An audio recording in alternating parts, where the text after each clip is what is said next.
वो आपके practice set में घूमते रहते हैं तो पता चलेगा उसको 1 साल खत्म करने में लग जाएगा, तब तक आपका एग्जाम का पीटी में सब हो जाएगा। तो इस तरह से आपके 10-20 इम्पोर्टेंट है। हर विटामिन का नाम पूछा जाता है, कौन सा एंजाइम उसको सबसे पहले पचाता है।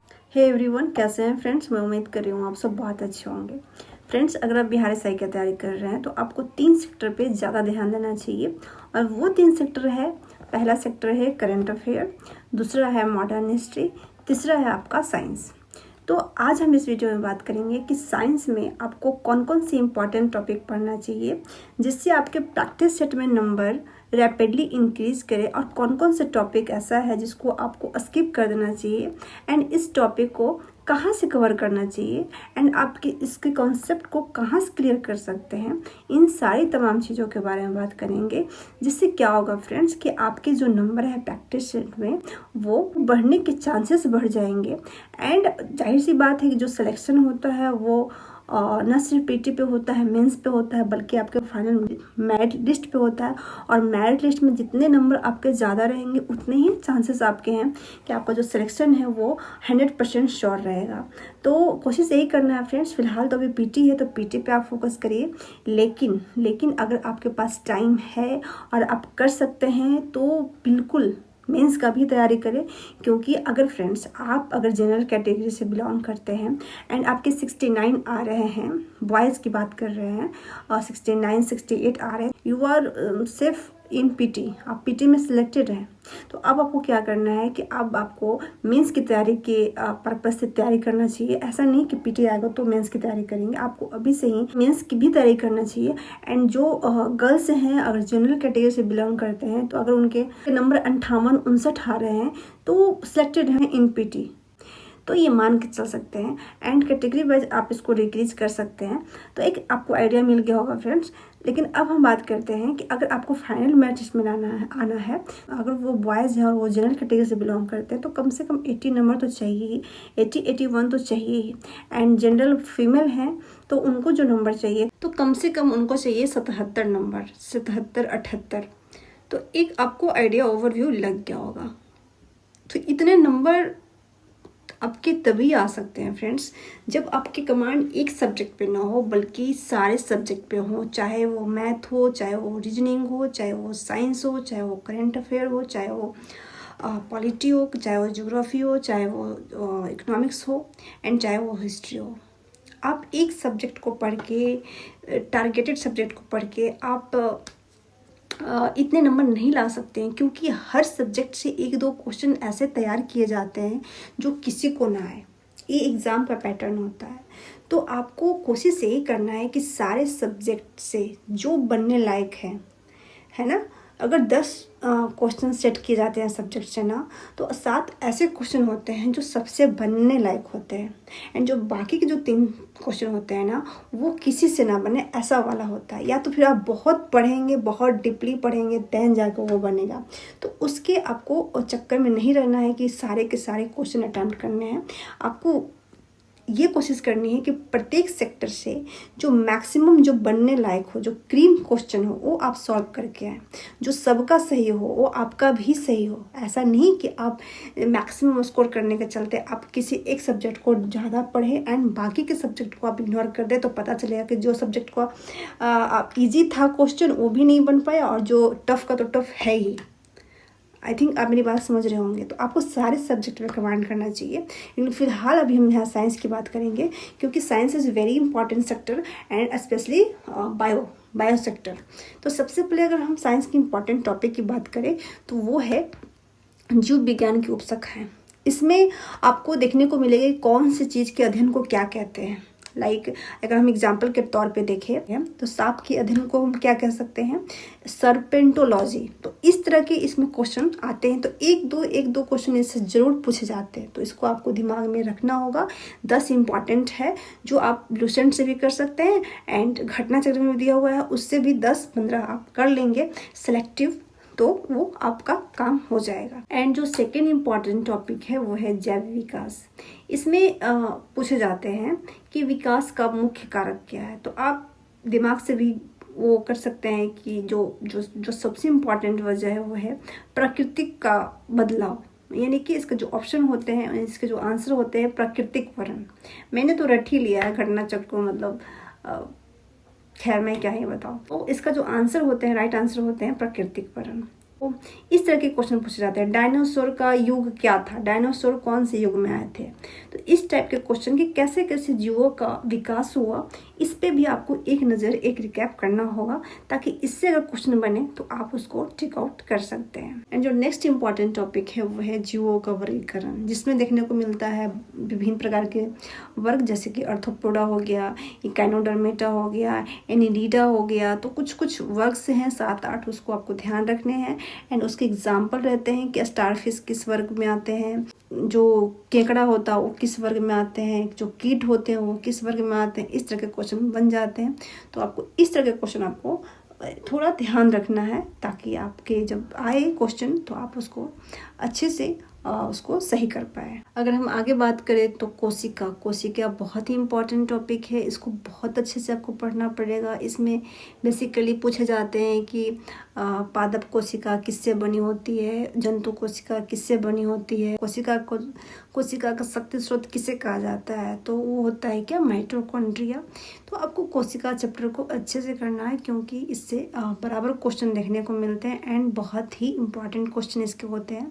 तो ये आप थोड़ा अच्छे से पढ़िएगा। कहाँ से पढ़ना है, तो ये पढ़ने के लिए आप लूसेंट एंड घटना चक्र के जो इम्पॉर्टेंट जो फैक्ट्स दिए रहते हैं उससे आप इसको क्लियर कर सकते हैं। एंड उसके बाद घटना चक्र के जितने भी क्वेश्चन हैं उसको अच्छे से आप लगा लीजिए। फिर उसके बाद आप रेटिंग है सेट प्रैक्टिस करने के लिए।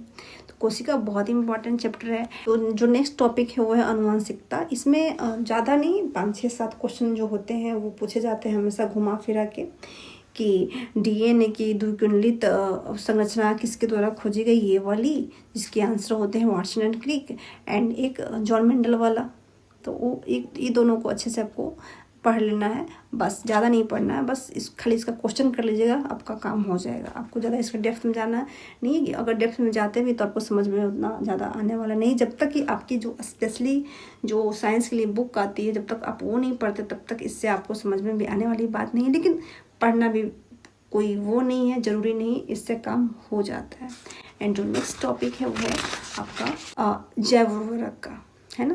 तो इससे भी उतना खास नहीं होते हैं ये। बेसिकली केमिस्ट्री में भी आप इसको पढ़ेंगे तो उतना उसमें कुछ करने की ज़रूरत नहीं। इसका सिर्फ आप क्वेश्चन कर लें, डेट्स इट। आप घटना चक्र से कर लें एंड आप लूसेंट से कर लें एंड आप फिर सेट प्रैक्टिस में कर लें तो आपका हो जाएगा।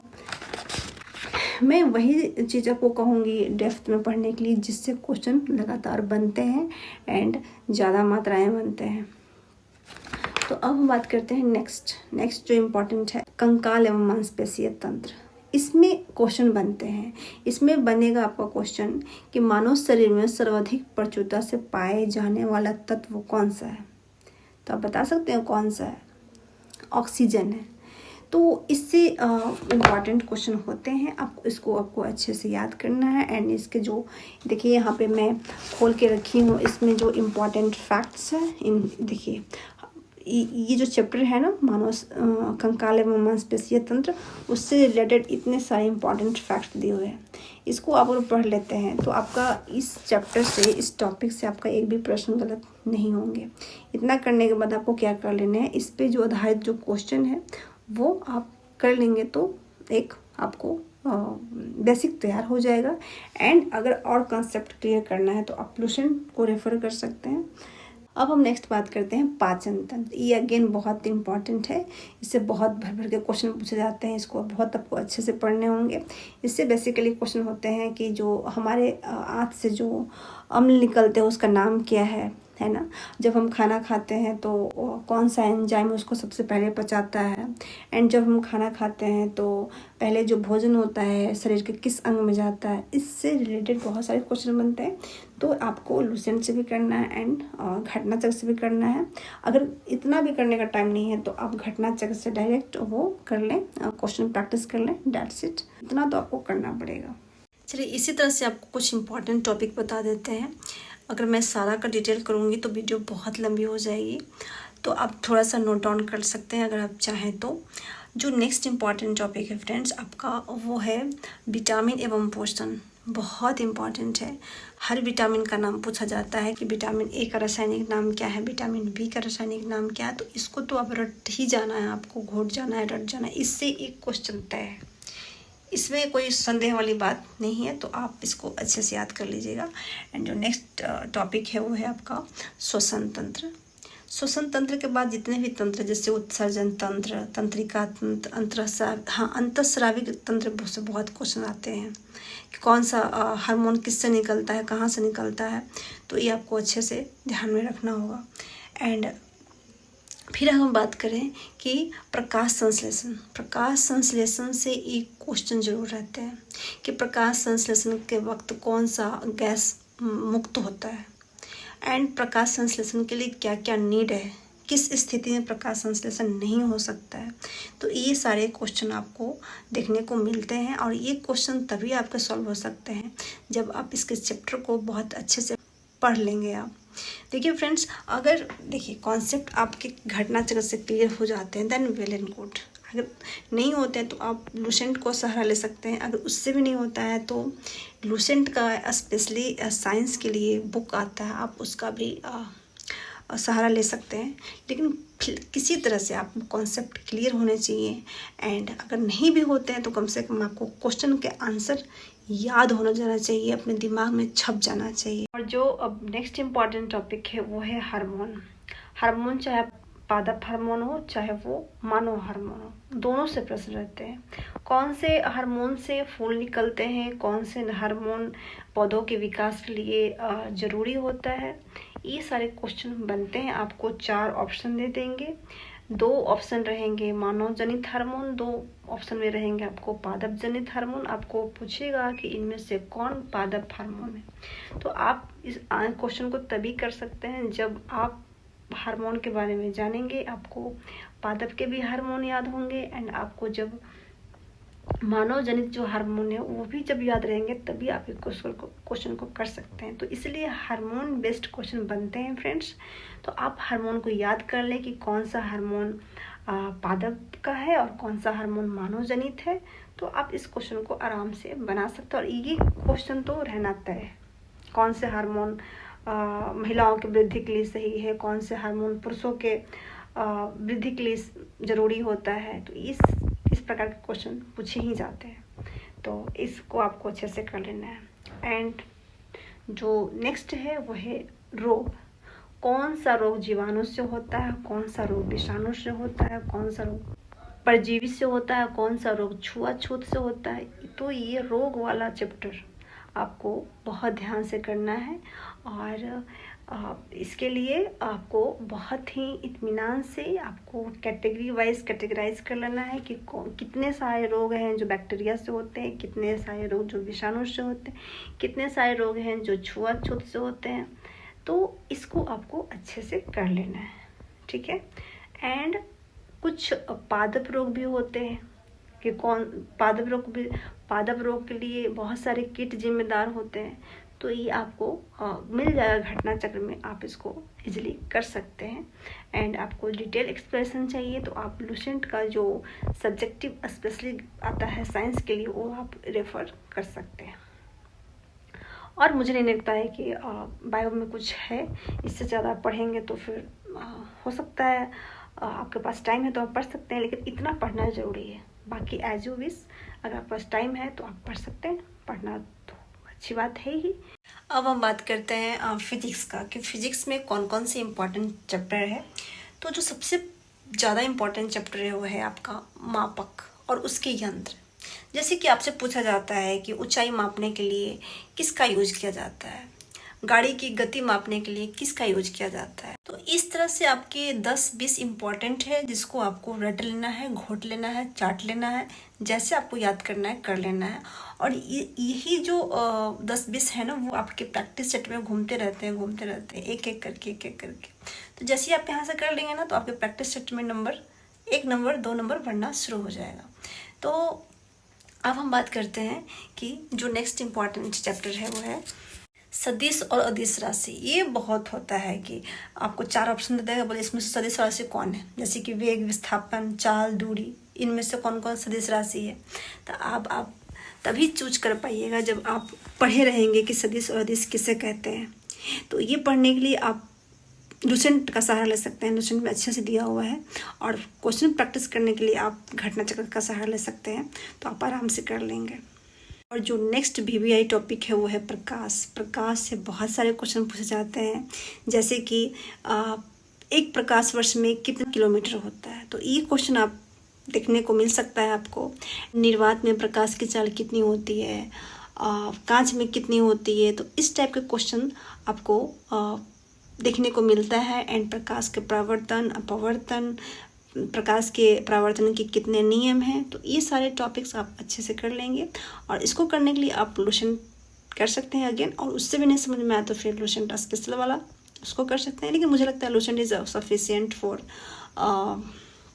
दरोगा एग्ज़ाम के लिए। आप ज़्यादा डिटेल जाइएगा, कुछ नहीं, मतलब ज़्यादा नहीं पढ़ना है आपको, उतना ही पढ़ना जितना में एग्ज़ाम निकल जाए। यहाँ कोई आपको PhD नहीं करनी, PhD करके आपको रिसर्च नहीं करना, ठीक है ना। आपको उतना ही पढ़ना जितना आपका सिलेबस रिकमेंड करता है। इसका खासा ख्याल रखना है आपको। तो आपको लुसेंट से कर लेना है, और घटा जगह से आपको यहाँ पे आपको क्वेश्चन प्रैक्टिस कर लेने हैं, राइट। अब जो नेक्स्ट इंपॉर्टेंट टॉपिक है वो है ध्वनि। ध्वनि से भी बहुत क्वेश्चन रहते हैं कि लोहे में ध्वनि का वेग कितना होता है, पानी में ध्वनि का वेग कितना होता है, निर्वात में कितना होता है।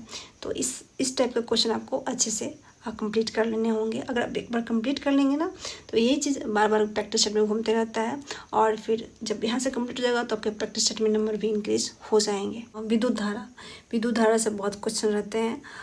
ओम का नियम क्या होते हैं, इस पर कुछ आपको आर दे देगा, आई दे देगा, और भी निकालने के लिए कहेगा, चूँकि भी बराबर आयर होता है। तो इस टाइप का क्वेश्चन आपको पता होना चाहिए। एंड आपको बनने चाहिए कि कूलॉम क्या होता है, धारा क्या होता है, धारा किससे मापी जाती है, अमीटर का क्या यूज़ है। तो 4 गो प्रतिरोध दे दिया, आपको कहेगा कि समानांतर श्रेणी क्रम में जोड़ना है, कुछ न्यूमेरिकल दे दिए, तो थोड़ा बहुत आप देख लेंगे लुसेंट से, तो आपसे बन जाएगा। और नेक्स्ट जो बात करते हैं वो है नाभिकीय भौतिकी, जिसमें पूछा जाता है कि नाभिकीय रिएक्टर में न्यूट्रॉनों को गति को मंद करने के लिए, रोकने के लिए किसका यूज किया जाता है। तो इसे यही 1-2 क्वेश्चन है जो हमेशा पूछे जाते हैं। और मुझे लगता है कुछ ज़्यादा इंपॉर्टेंट है फिजिक्स में, इतना पहले आप कर लीजिए, देन आप टाइम मिले तो फिर आप एक्स्ट्रा फैक्ट्स रटते रहेंगे, याद करते रहिएगा। एंड रसायन विज्ञान में मैं कहूँगी फ्रेंड्स कि आप थोड़ा सूत्र देख लें, थोड़े संकेत देख लें, और फिर आपके कुछ इम्पॉर्टेंट सूत्र हैं, जैसे कि ब्लीचिंग पाउडर का क्या सूत्र है, प्लास्टर ऑफ पेरिस का क्या सूत्र है। ये सब सूत्र आप याद ही कर लें, एंड संकेत को याद कर लें, और बाकी के जो क्वेश्चन हैं आप घटना चक्र से उसको रट लीजिए, क्योंकि केमिस्ट्री थोड़ा डिफ़िकल्ट होता है compare to bio and physics. जिनका एकेडमिक्स सही नहीं उसके लिए तो और भी ज़्यादा। तो बेहतर है कि इसमें सर फोड़ने से आप बेहतर है कि इसको रट ही डालिए। लुसेंट से जितने भी क्वेश्चन है वो रट लीजिए, एंड घटना चक्र से जो क्वेश्चन है वो रट लीजिए। देखिए फ्रेंड्स, मैं यहाँ कोई आपको प्रोफेशनली गाइड नहीं कर रही हूँ। मैं मतलब एक स्टूडेंट के जैसे, मैं एक as a brother sister, as a एक अपना, एज अ फैमिली के रूप में आपको गाइड कर रही हूँ। ये मत आप समझिएगा कि मतलब ऐसे बोल रही है, ये ऐसी होता है ना। आपको नहीं ज़्यादा नहीं समझ में आ रही है तो अब लेके बैठ जाएंगे 11th-12th का किताब केमिस्ट्री का, तो पता चलेगा उसको 1 साल ख़त्म करने में लग जाएगा, तब तक आपका एग्ज़ाम का PT मेंस सब हो जाएगा। तो ये भी तो मैटर करता है ना कि हमारा समय क्या डिमांड कर रहा है और मुझे क्या करना चाहिए। तो ये बेहतर है कि आप इसे रट डालिए, बेहतर ऑप्शन है। अगर आपके एकेडमिक सही नहीं है तो, अगर सही है तो अच्छी बात है, वेल एंड गुड, आपको समझ में आएगा कॉन्सेप्ट। तो ये रही साइंस का स्ट्रैटेजी, और मुझे लगता है आप जब इतना कर लेंगे साइंस में तो मोस्ट ऑफ क्वेश्चन आपके सही होने लगेंगे। और इतना करने से जब आपको टाइम मिले तो आप एक्स्ट्रा फैक्ट्स, एक्स्ट्रा जो कंटेंट है उसको याद कीजिए। अदरवाइज़ आपको और भी सब्जेक्ट याद करने हैं, और भी सब्जेक्ट पढ़ने हैं, तो उस पर आप ध्यान दीजिए, और इतना साइंस के लिए सफिशिएंट है। तो उम्मीद करती हूँ आपको वीडियो अच्छी लगी होगी, हेल्पफुल लगी होगी। अगर फ्रेंड्स आपको वीडियो थोड़ा सा भी हेल्पफुल लगी होगी, यूजफुल लगी होगी, आपको वीडियो से हेल्प मिला होगा, तो प्लीज़ वीडियो को लाइक कर दीजिएगा, चैनल को सब्सक्राइब कर दीजिएगा। एंड आपके कोई साथी हो, मित्र हो जो बिहार SI की तैयारी कर रहे हैं, उनके साथ शेयर कीजिएगा। मुझे भी अच्छा लगता है, मुझे भी मोटिवेशन मिलता है कि नहीं मुझे और वीडियो बनाना चाहिए, लोगों को हेल्प करना चाहिए, एंड ऑफ कोर्स अच्छा लगता है ना। ये जब आप करेंगे तो आपको भी अच्छा लगेगा। तो उम्मीद करती हूँ आपको समझ में आई होगी बातें, एंड कुछ सुझाव हो तो आप कमेंट सेक्शन में कमेंट कर दीजिएगा। एंड मुझसे कोई गलती हो जाए उसके लिए I am sorry from bottom of my heart, क्योंकि मैं नहीं चाहती हूँ मतलब हार्डली किसी का दिल दुखाऊं, लेकिन अगर जाने अनजाने में मुझसे कोई गलती हो जाए या फिर कुछ गलत यूज हो जाए तो प्लीज़ मुझे एज अ ब्रदर सिस्टर समझ करके, जो भी अपना फैमिली मेम्बर मान के मुझे माफ़ कर दीजिएगा, क्योंकि मैं भी तो इंसान ही हूँ ना, मुझसे भी गलतियाँ हो सकती है। तो ये चीज़ तो आप भी समझते हैं। तो ठीक है, आज के लिए इतना ही। मिलते हैं किसी नेक्स्ट हेल्पफुल वीडियो में। तब तक के लिए आप पढ़ते रहिए और अपने सपनों को साकार करने के लिए दिन रात मेहनत कीजिए, क्योंकि आपका वजूद ही मैटर करता है इस दुनिया में, अन्यथा यहाँ कोई नहीं है, सारे के सारे सब नकली हैं।